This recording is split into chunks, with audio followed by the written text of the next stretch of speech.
There's a sound you only hear when you've been on the road long enough. It ain't the growl of the diesel, though that's the heart of it. It ain't the whine of the tires on the asphalt with a static crackle of a far-off voice on the CB. It's a deeper sound, a lower frequency. It's the hum of the country itself, the vibration of all those millions of miles of the empty, dark space between the bright, nosy cities. You feel it in the marrow of your bones after a 14-hour haul, sitting in your cab in some godforsaken truck stop, the engine ticking like a tired heart as it cools. It's the sound of profound American loneliness. And some places, that sound is louder than others. For me, the loudest, most resonant place on God's green earth is a particular gravel lot just off the I-40 in Tennessee. Couldn't tell you the name of the place now if my life depended on it. It was just another beacon of harsh fluorescent light in the vast ink-black darkness. A greasy spoon diner smelling of burnt coffee and regret, a fuel island slick with diesel, and a sprawling, cratered lot for rigs like mine. I'd been pushing hard, fighting the clock on a load of frozen chickens heading for the coast. My logbook was a work of fiction.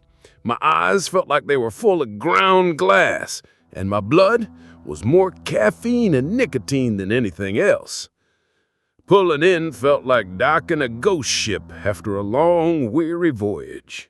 I found a spot at the very back of the lot, far from the light spilled of the main building, where the reefers could hum their electric lullaby without bothering anyone. The air was thick and humid, the kind of Tennessee summer night that feels like you're breathing through a wet cloth. A symphony of crickets sawed away in the tall grass at the edge of the woods that bordered the lot, a wild, insistent sound. It was a completely, utterly typical night. Nothing to write home about. And that's the hook, isn't it? That's the thing about stories like this. They never start on a dark and stormy night.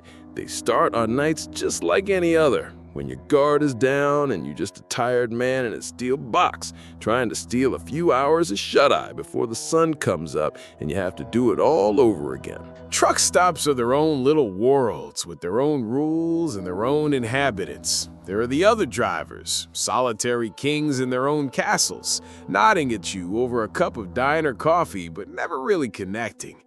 There are the station attendants with hollowed-out eyes who've seen 1,000 versions of you pass through. And then there are the lot lizards. That's the cruel name we have for them. Women who walk the rows, tapping on windows, offering a little company for a price. It's a sad, grim business. Most of them are just kids, lost and strung out, haunted by stories you pray you never have to hear. You learn to see them not as people, really, but as part of the landscape, like the oil stains on the pavement or the faded lottery signs. You just shake your head, wave them off, and try not to think about where they go when the sun comes up. But that night, the hum of the void was different. It felt expectant, hungry. I was finishing up a stale gas station sandwich, watching the other trucks roll in and settle down, when I first saw her.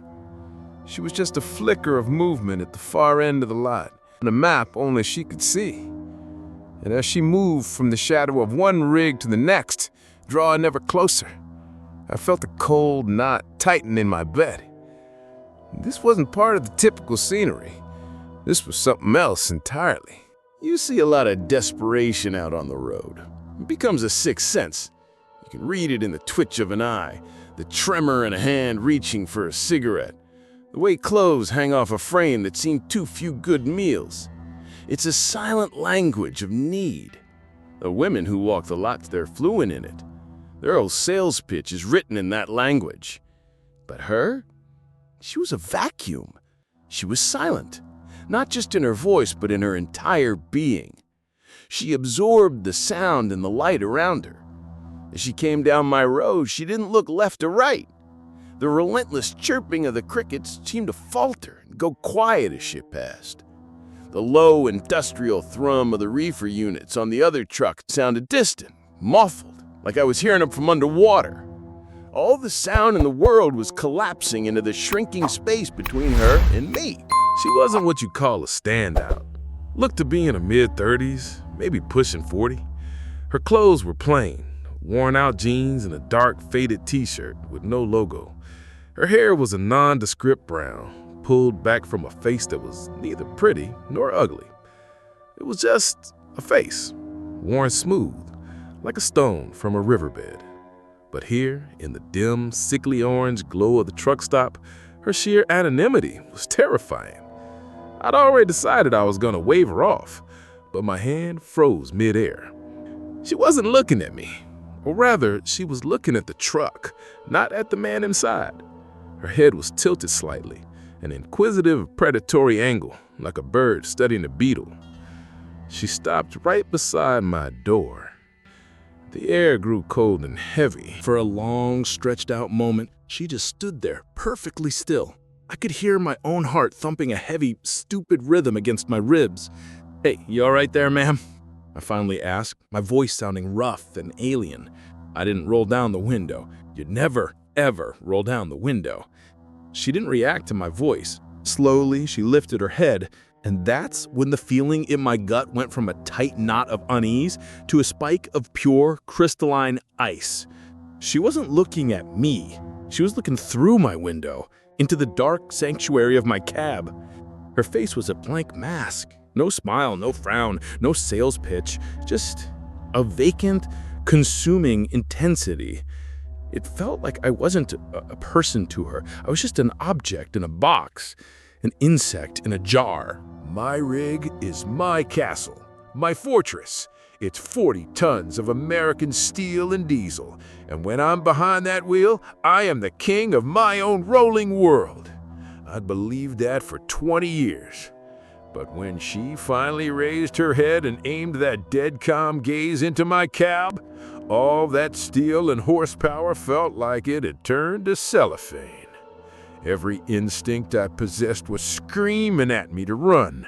I should have hit the ignition right then, but I was frozen solid, pinned to my seat by a kind of morbid, horrified curiosity that I will regret until my last day on this earth.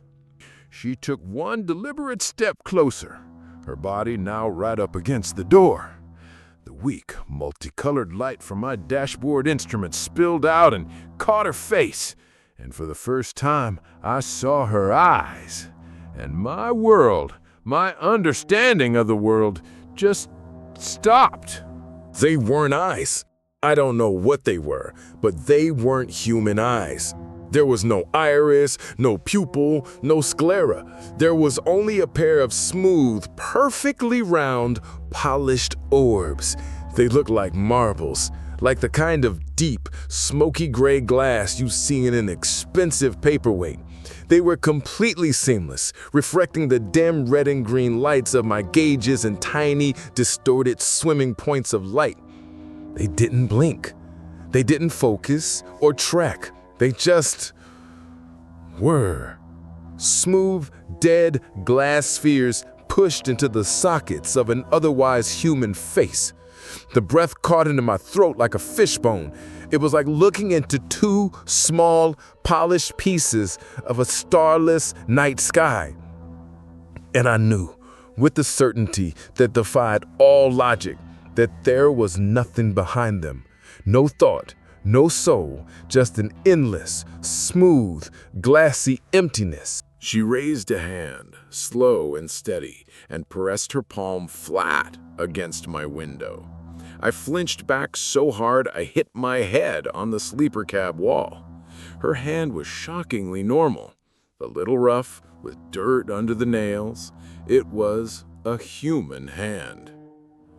The stark contrast between the living texture of her skin and the dead perfection of her eyes made the horror 1,000 times worse. She didn't speak. The silence was the most terrifying part. She held my gaze for another long second.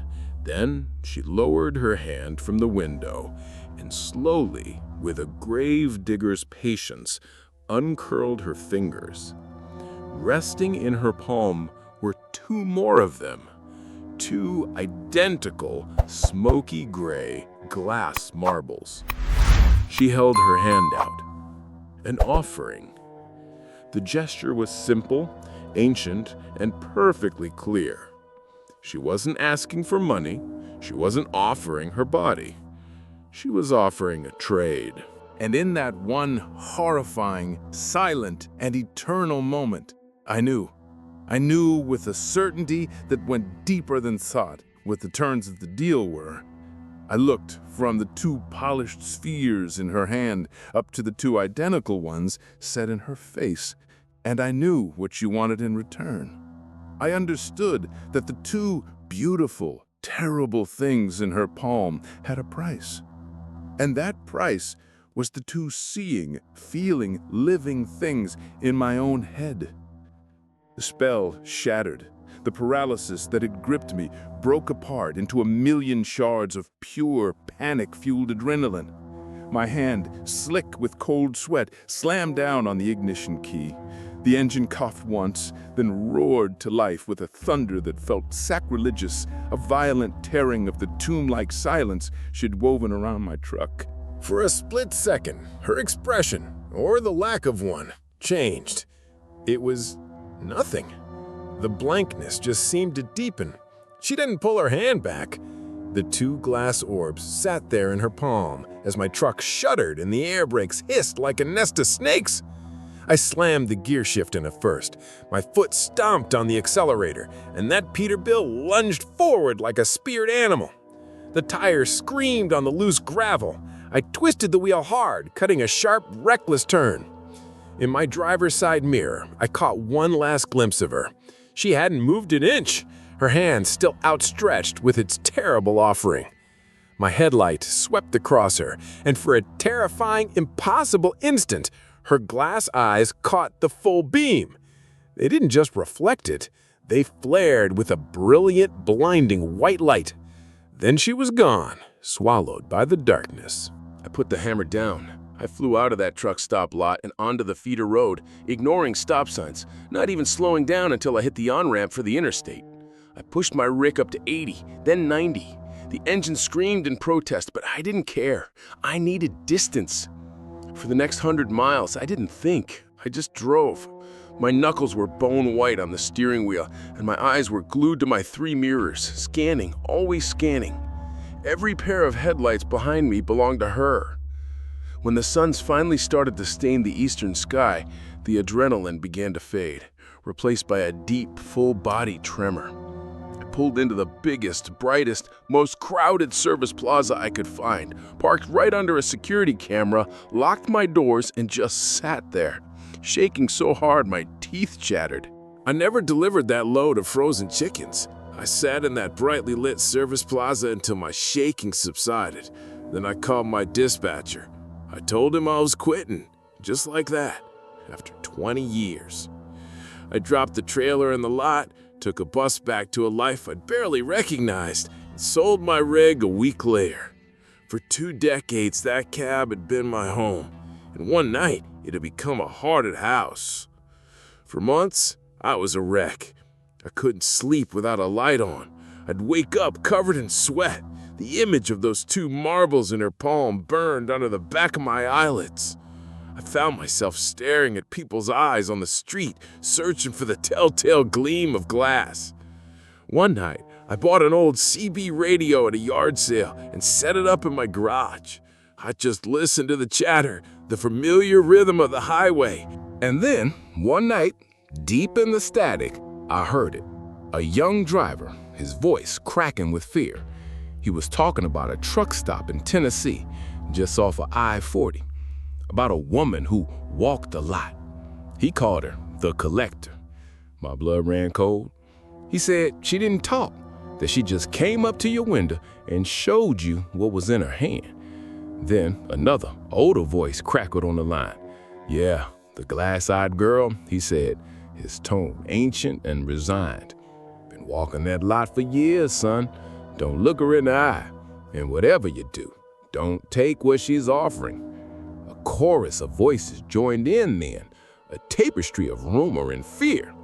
I switched off the radio. I wasn't crazy. I don't drive anymore. But sometimes, late at night, I think about her walking that gravel lot. And I wonder how many drivers, tired and lonely, didn't hit the ignition.